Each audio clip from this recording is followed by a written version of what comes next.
Hello. Hope you liked the new intro. It was really fun to do. I wanted to put some dinosaurs on it too, but sometimes best things are simple things. Yes.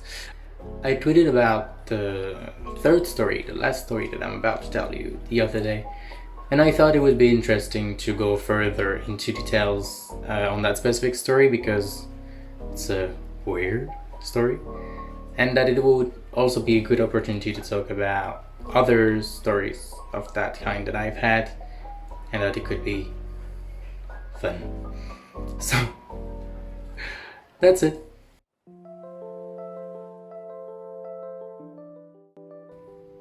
The first one was in high school, and even though the majority of people might have thought otherwise, I was strict. I liked girls. However, I might have found a slight interest in talking to some boys here and there on some apps, and but that was just out of curiosity. I was never interested in having a relationship with a boy at the time. But when I was 17, I used to talk to one guy, and we've been talking for a few weeks, and he was living in the town next to mine, and we scheduled a meeting. Between our two towns, there were a lot of fields where no one ever went, and I thought that might be an appropriate place for this meeting. So we met.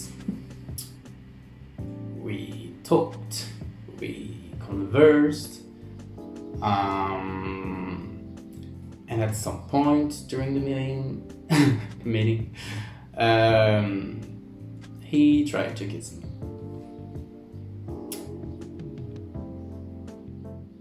I declined his offer,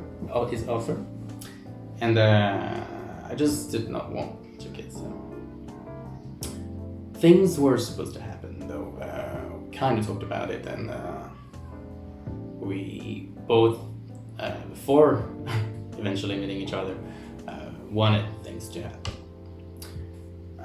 But the thing is, I declined his kiss, and I pretexted a homework to finish so I could just leave. And I was really happy. I was so happy that I did not want to kiss him because I thought that I was straight, 100% straight, and that I would always be straight. I went back to my house and I was running over immense joy that I was feeling. But little did I know that 1 year later I would completely fall in love with his older brother, and that we would eventually have sex. Next story.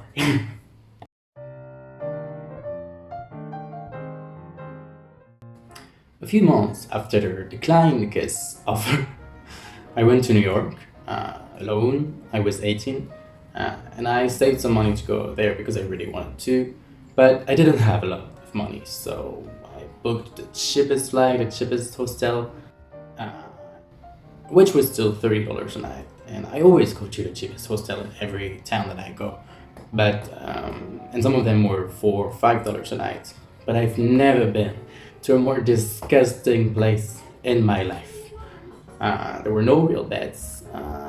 It was dirty everywhere in the individual rooms. There was some sort of table and a little mattress put on it, and that was it. And also you could hear everything in the whole building. This is the location that I chose to have my first sexual experience with a man. The thing is, I still did not do anything with men at the time, but I was still curious about it. And most importantly, I was in New York. And here, the closest gay in the area was not on another town, but they were everywhere. And the closest one was 3 meters away from me. He was 29 and very. And he started talking to me on some other apps, and eventually invited me to visit his room. Don't picture it, but I was completely inexperienced, surrounded by dirt and mold and loud people snoring everywhere. And it was 5 a.m. But I accepted his offer. So I went to his place, to the room next to mine. The act in itself was not bad, but the scenery of it.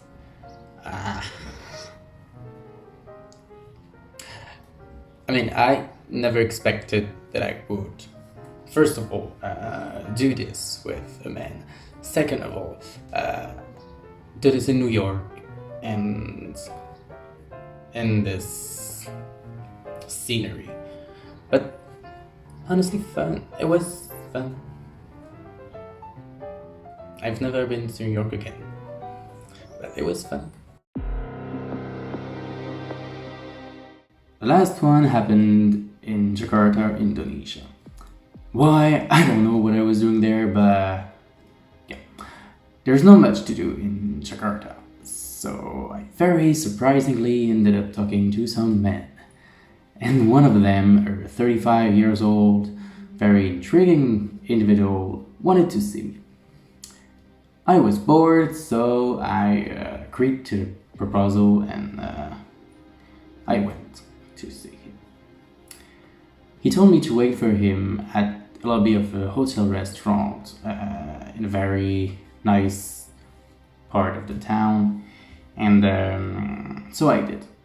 I waited for about 40 minutes, and I thought he was staying at the hotel, and he would bring me to his room with very nice glass of champagne, but that did not happen.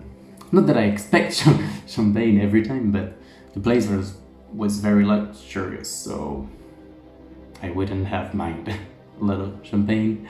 But he brought me outside of the hotel, and we went into his very expensive car. That was the best part. That was the best part. A very fancy moment, even though he only drove for about 1 minute and 30 seconds to what I think was his house down the street. I don't know. We entered the house, but there was nothing inside. No furniture, just gray walls. And at this moment, I was very much questioning my presence here. Even more considering he did not look much like his pictures, which rarely happens, but it did then.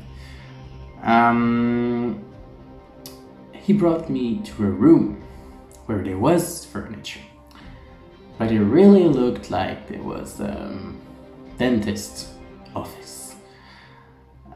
It was actually quite cute. The furniture was, it was nice office, doctor. Nothing made sense, nothing. But things eventually happened. I don't remember much of it. It was not that good, so good that I forgot. But yeah, I was not 100% sure I would leave this place with all my teeth, because the man was quite. He did not talk much and was quite scary. Even more when we look at where he brought me. But I survived. That's it. That's the end of the story.